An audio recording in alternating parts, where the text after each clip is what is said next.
ایک خوبصورت دن پارک میں چھوٹے سے گاؤں کے بچے اکٹھے آئے تاکہ وہ ملاقات کر سکیں اور ایک دن مزیدار کھیل کھیلیں۔ سمیہ، ہم کیا کھیل کی طرح کھیلیں؟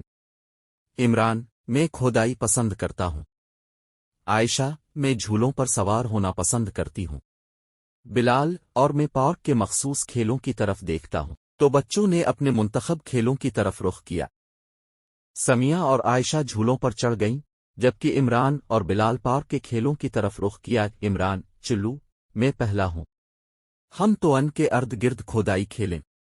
بلال، ٹھیک ہے، اب ہمیں کھودنے کا شروع کرنا ہوگا۔ عمران اور بلال نے پہلا کیچک لگایا اور کھودنے کا شروع کر دیا۔ وہ ہر چھائی کو کھود کر دیکھتے تھے اور اچھے خزانے نکالتے تھے۔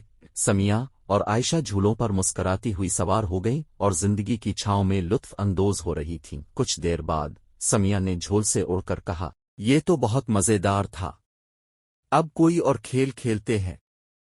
عمران اور بلال بھی خود کے کھیل میں مصروف تھے اور پارک میں خوشی سے وقت گزار رہے تھے۔ یہ کہانی ہمیں یہ سکھاتی ہے کہ دوستوں کے ساتھ وقت گزارنا کتنی خوشی بھرا ہوتا ہے۔